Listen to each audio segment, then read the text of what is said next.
Oi, mundo! Cafezinho? Hoje a gente inicia uma sequência sobre estruturas de dados. Eu digo sequência porque ainda não está claro se vão ser 2 ou 4 vídeos. Quem já me conhece, já está por aqui há algum tempo, sabe que eu falo pra caramba. Me vejo obrigado a concordar com palestrinha. E às vezes eu planejo um vídeo para ser um só que eu falo tanto na primeira parte que eu tenho que dividir e fazer 2 vídeos. Talvez isso aconteça em algum momento dentro desses 2 vídeos que eu tenho planejado. O primeiro vídeo, que é o de hoje, idealmente a gente vai falar sobre listas e tuplas. E no próximo nós falaríamos sobre dicionários e sets. Todas essas 4 estruturas de dados são muito importantes. Elas são já de graça oferecidas para você pelo Python, são coisas que já estão na estrutura da linguagem, você pode usar, sem ter que se preocupar em desenvolver o seu próprio código para lidar com listas, ou com tuplas, ou com dicionários, ou com sets. O Python já oferece tudo isso para você. É claro, não existe apenas essas estruturas de dados em ciência da computação de forma geral e muito menos em Python. Existe muito mais coisa do que isso, mas dentro desse curso, dentro dessa playlist de Python iniciante, são para essas 4 estruturas que a gente está se propondo a olhar. Porque elas resolvem muitos problemas do dia a dia e te dão aí um ferramental sensacional para começar a sua carreira e construir uma porrada de solução e resolver um monte de problema. Além disso, essas 4 estruturas de dados fazem parte de um conjunto de coisas dentro do Python que já foi mencionado aqui algumas vezes, chamados de iterables. A gente vai aprofundar um pouco mais em iterables quando a gente for para o próximo passo, que é falar sobre estruturas de repetição, porque aí vai fazer mais sentido. O nome iterable, que significa iterável, né, algo que você consegue iterar, passar por ele um a um, isso vai ficar mais claro quando a gente estiver falando de estruturas de repetição. Mas, por enquanto, é suficiente você saber que todas essas 4 estruturas de dados que nós vamos mencionar aqui são iterables. Mas espera aí que eu já estou colocando o carro na frente dos bois e eu nem rodei a vinheta ainda. Então, produção, roda a vinheta e vem comigo para o vídeo de hoje.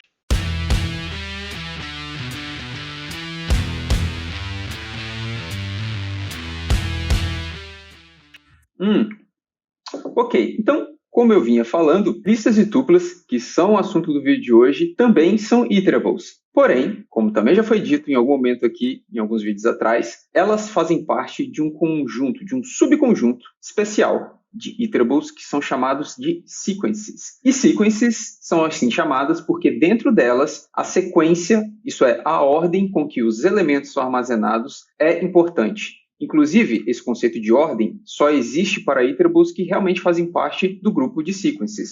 Outros iterables, como dicionários e sets, eles não garantem, eles não preservam a ordem dos elementos que são armazenados dentro deles. Na verdade, o conceito de ordem nem existe para eles. Eles são apenas um conjunto, uma forma, uma estrutura de dados que não guarda as coisas dentro deles de uma forma especificamente ordenada. Já em tuplas e listas, você pode definir a ordem com que os elementos vão aparecer. E essa posição com que você armazenou os elementos dentro desse tipo de estrutura é depois acessível através do índice, que representa exatamente a posição de um elemento dentro da estrutura. A gente já viu aqui isso quando nós estávamos conversando sobre strings, há algumas lições atrás. Por quê?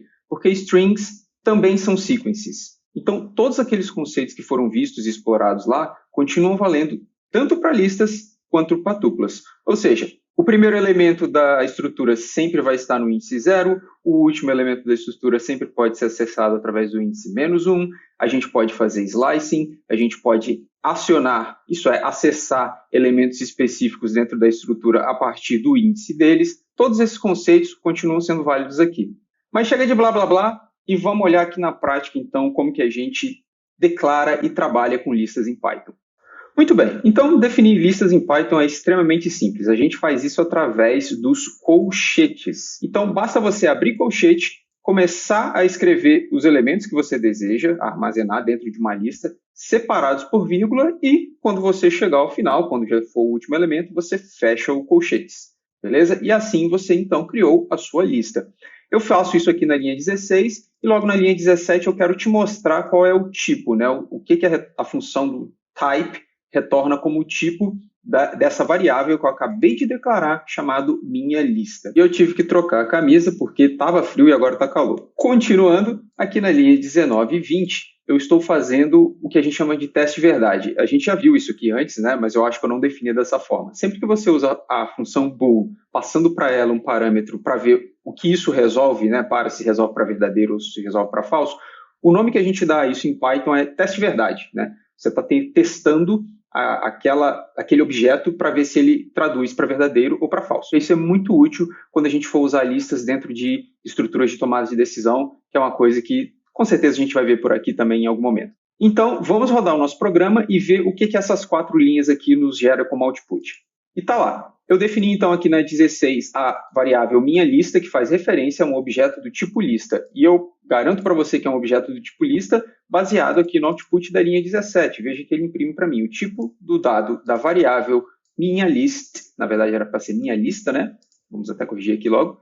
É class list. Então, esse é um tipo de dado novo que a gente está vendo aqui. Entenda isso. Todo objeto em Python tem a ele um tipo associado. Então, o número pode ser do tipo inteiro, ou do tipo float, ou de outros tipos numéricos também que a gente não chegou a ver. Um texto vai ser uma string, um valor booleano vai ser do tipo bool, e esse objeto novo que você criou aqui, que é uma estrutura de dados, ou seja, um objeto que armazena outros dados dentro dele, especificamente este que você define abrindo e fechando colchetes, chamado de lista, tem o seu próprio tipo de dado associado, que é o tipo list. E qual é o teste verdade quando a gente passa como parâmetro uma lista? Bom, se a lista tem elementos dentro de si, como é o caso da lista que está sendo armazenada aqui pela variável minha lista, o teste verdade é true. Né? A função bool traduz isso para verdadeiro. Enquanto se a gente passa uma lista vazia, e percebe que aqui na linha 20 é exatamente isso que eu estou fazendo, porque eu só abri e fechei colchetes, não coloquei nada dentro disso aqui, então a função bool traduz isso para falso.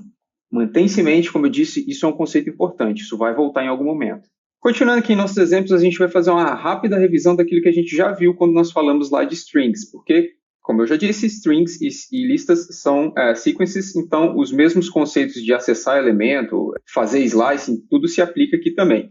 Então, por exemplo, aqui eu estou criando uma variável chamada primeiro item da lista e estou pegando o item que está na posição 0. A seguir, eu pego o último item da lista, deixa eu colocar mais um azinho aqui, e coloco nele o que está na posição -1 da minha lista, porque, como a gente já viu, essa forma especial, né, de acessar o último elemento através de número negativo.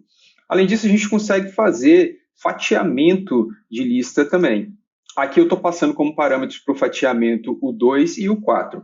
Quando eu faço isso, eu quero dizer que eu quero pegar a partir do elemento que está na posição no índice 2 da lista, incluindo este elemento, e eu quero ir até o índice 4. Porém, como a gente viu no fatiamento, esse segundo parâmetro, né, ele não é incluído. Então, na verdade, o meu fatiamento vai me levar até a posição 3. Portanto, o que eu espero, né, a lógica que eu espero ver aqui, é um retorno de 2 elementos apenas, o 2 e o 3, porque o 4 ele não vai pegar, certo? Então, a gente vai printar aqui, deixa eu só tomar cuidado de também printar na tela a própria lista, só para servir de referência para a gente aqui. Então, deixa eu rodar o programa, e tá lá. A gente vê, então, que a lista é essa aqui, ela é uma lista de 5 elementos inteiros, 5 objetos inteiros, que são, respectivamente, os valores de 1 a 5, e o primeiro item dessa lista é o 1, o último é o 5, os elementos nas posições 2 e 3, né, que é o que eu consigo lá com o slicing, são o 3 e o 4, então, até aqui tudo certinho, tudo maravilhoso, como a gente esperava. E aqui eu só quero mostrar para você o seguinte, o tipo do dado que é retornado pelo slicing é também um tipo list, ok? Que é óbvio, né? Se eu estou fazendo um slicing sobre uma string, o que eu vou receber como retorno é uma string. Se eu estou fazendo um slicing sobre uma lista, o que eu vou receber como retorno é uma lista. Uma outra questão importante para se dizer a respeito de listas é que não existem amarras do ponto de vista de Python a respeito do que você pode armazenar dentro de uma lista. Perceba que aqui na linha 42 eu estou definindo uma variável que vai fazer referência agora a um objeto list, e dentro desse objeto existem objetos de diferentes tipos. Eu tenho aqui inteiro, eu tenho aqui float, eu tenho aqui um objeto string, eu tenho objetos booleans, eu tenho outra lista armazenada aqui dentro. Essa outra lista, por sua vez, também armazena uma string, também armazena um inteiro. E eu, inclusive, também estou armazenando dentro dessa minha lista mista a própria variável que havia sido anteriormente definida como minha lista. Então, a gente vai dar um print aqui para ver o que está rolando. A gente tem aqui, então, como resultado, a minha lista, né, a lista que estava armazenada dentro da variável minha lista, e aqui o que estava armazenado dentro da variável lista mista. Então, só para você entender aí que não existe nenhum tipo de restrição a respeito do que você pode ou não pode armazenar dentro de uma lista. Isso vai da lógica que você está precisando de construir, do que você precisa executar com a sua estrutura de dados, perfeito? Bora então para o próximo tópico aqui, que é algo muito importante. O Python e outras linguagens de programação, eles têm um conceito de objetos que podem ser mutáveis ou imutáveis. Como o nome sugere, objetos mutáveis são aqueles que, uma vez que você já os definiu, posteriormente, dentro do programa, você pode alterar o estado daquele objeto, você pode alterar os valores, né, o que aquele objeto armazena. Objetos imutáveis são o contrário. Uma vez definido, ele meio que é aquilo, e você não consegue mais alterar aquele objeto.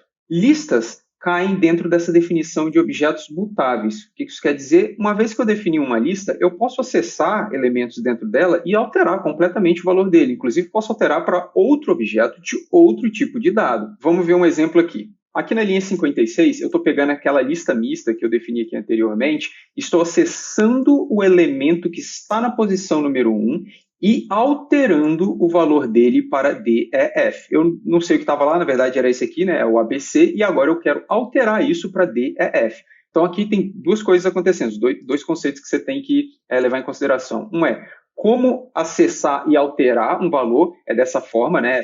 É apontando para a posição que você quer, né? Então você tem aqui o nome da variável que armazena aquela lista, entre colchetes a posição que você quer acessar, e aí você faz uma operação de assignment, uma operação de atribuição, passando o novo objeto que você quer naquela posição, naquele índice. Vamos printar isso aqui e ver o que vai acontecer. Então, a gente tinha anteriormente a lista mista sendo algo assim, né? Esse era o estado dela, e a gente percebe que na posição 1, ou seja, o segundo elemento da lista, estava armazenado um objeto do tipo string, definido como ABC. Agora a gente tem o DEF, né? Após a execução da linha 56, o que a gente tem é o DEF, e aí a lista é imprimida aqui para a gente pela linha 57.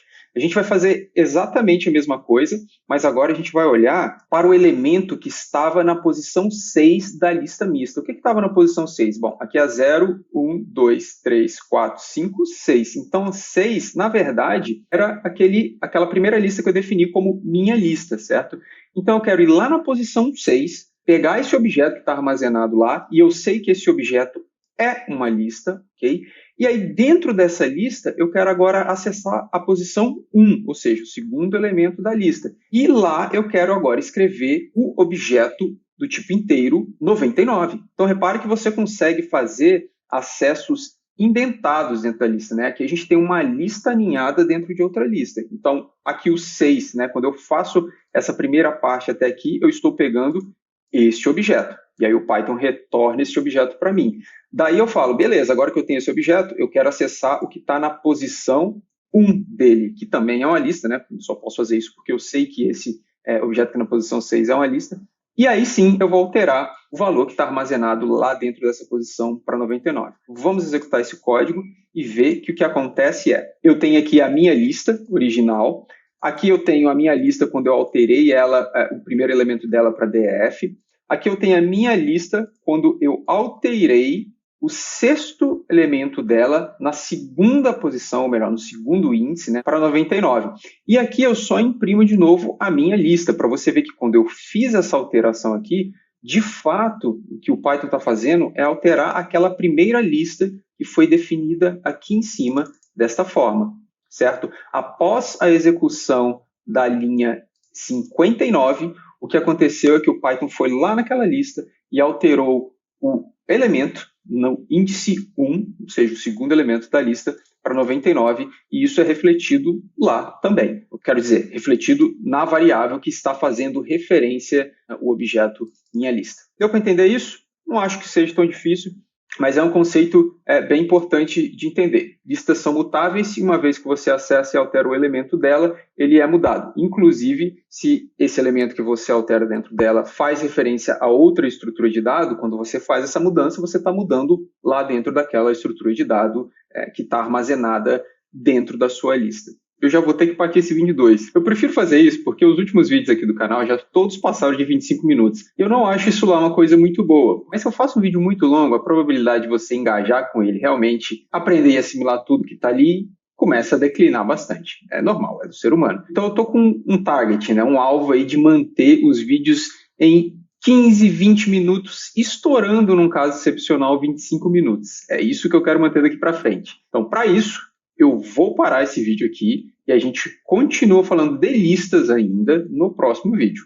Beleza? Acho que vai ficar melhor assim, vai ser melhor para todo mundo. Olha, mais uma vez, obrigado por todo mundo que está se inscrevendo, obrigado por interagir comigo. Me procura também lá no Twitter, o Caverna Dev tem um Twitter, você pode achar o link aqui no banner do canal aqui no YouTube, e a gente conversa por lá também. Não deixe de se inscrever, não deixe de comentar, não deixe de compartilhar os meus vídeos com alguém que você acha que está aí no caminho também, querendo aprender Python, e bora junto comigo. Valeu, obrigado e tchau!